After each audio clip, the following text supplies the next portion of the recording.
Papa kụtala mami ikputu ọnụ he.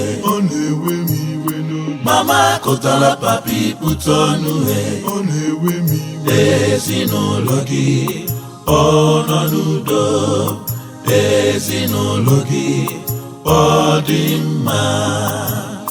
Papa kụtala mami ikputu ọnụ he. Mama kụtala papi ikputu ọnụ he. Ezinụlọ gị ọ nọ n'udo. Ezinụlọ gị ọ dị mma. Enyere gị nwunye gị n'aka ka ilekọta. Enyere gị nwunye gị n'aka ka idozie. Gịnị ka ị na-akụrụ ya? Duka duka duka. O mere gị gịnị? Gịnị ka iji akụgbu onye Chukwu nyere gị n'aka ka ilekọta? Enyere gị di gị n'aka ka ilekọta. Enyere gị di gị n'aka ka ilekọta. Gịnị ka ị na-agbasi ọnụ? Chakam chakam chakam. Kedu ihe iji akparị di gị? Ọ dị mma. Papa kụtala mami ikputu ọnụ he. Ikputu ọnụ he.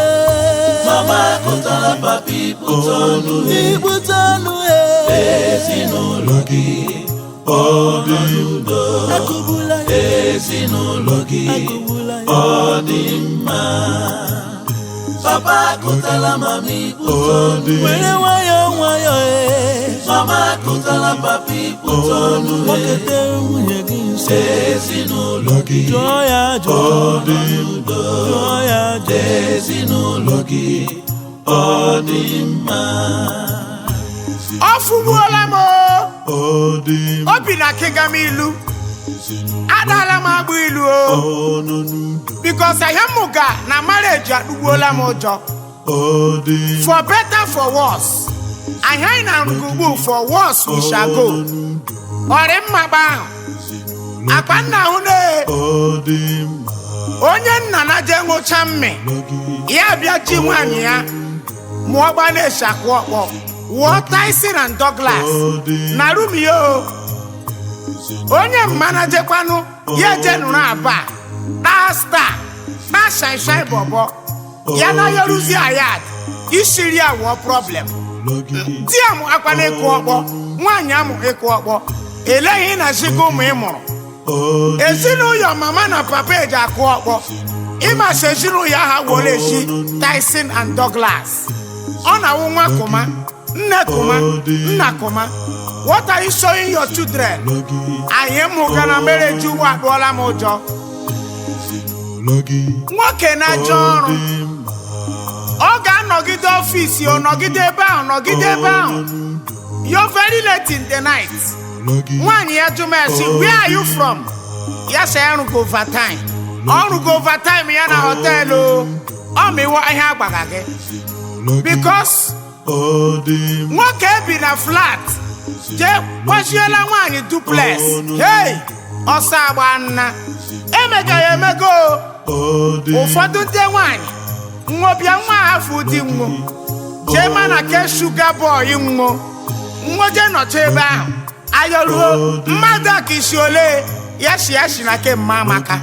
My brother, o mega emego. Ya gbaga gị wụ life story. My brother, marriage wụ maka amamihe. Amamihe ka eji eso ọlụlụ di na nwaanyị. Onye ọbụla masa ya etoruba ịlụ nwaanyị. Ya je toruo na alụma. Onye toruba ịlụ di. Ya je toruo na alụma. Ọwụ ndị etoruba etoru. Mgbe were invitation card nye anyị. Si anyị bịa wụọ witness. Anyị na-awụcha witness. 1 week. Anyị na hụrụ divorce. Ka ahụ marriage. Ndị mmadụ na-abịa. Nwa ji nwaanyị nwa mere punch bag. Ụmụ nwaanyị ahafụkwanụ wife ashị nwa wụrụ. Na wụrụ knife. Ya wụ knife eji adịwu mma. Ọrịla mma. Ya rị mma rị mma o. Papa kụtala mami ikputu ọnụ he.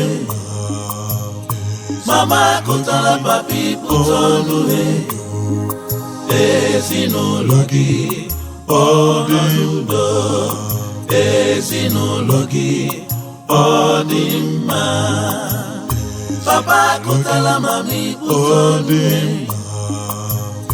mama kụtara papi pụta ọnụ ezinụlọ gị ọ dị n'udo ezinụlọ gị ọ dị mma marriage wo ịdịna m ma dịna gị marriage agaga onye mọta ibe ya si metọla m mgbaghara adị marriage enwe test therapy marriage arị high ihe ụwa na-akpọ ụtọ but marriage punching back Chineke asaghị n'ụkwa ya because asị Adam na Eve bidoro punching back na Bible by now ọ na-emebiela ụwa 3 times. I'm telling you the truth.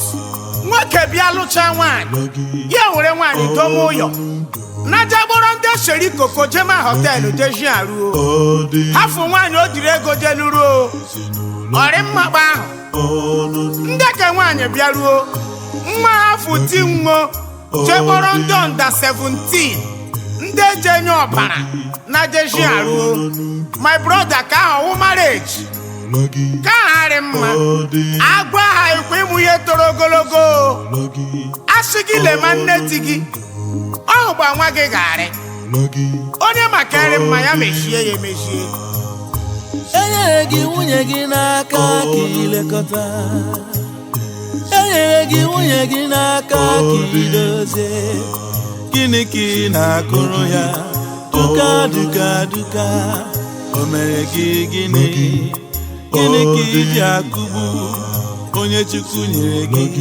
n'aka ka ilekọta enyere gị di gị n'aka ka ilekọta enyere gị di gị n'aka ka ilekọta gịnị ka ị na-agbasi ọnụ chakam chakam chakam kedu ihe iji akparị di gị ọ dị mma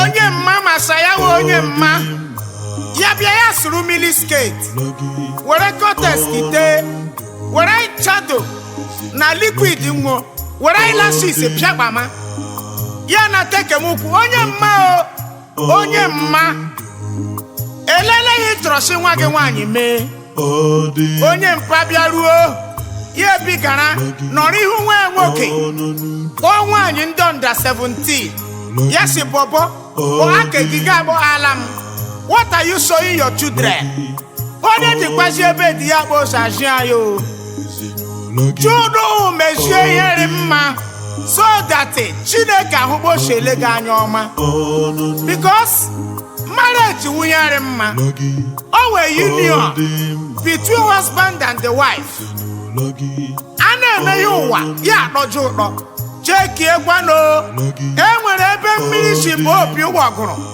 wejekwala na ndị fọkụnaiza nwonya shie ya ka ụwa arị mma papa kụtara mami pụta ọnụ mama kụtara papi pụta ọnụ ezinụlọ gị ọ dị n'udo ezinụlọ gị ọ dị mma papa kụtara mami pụta ọnụ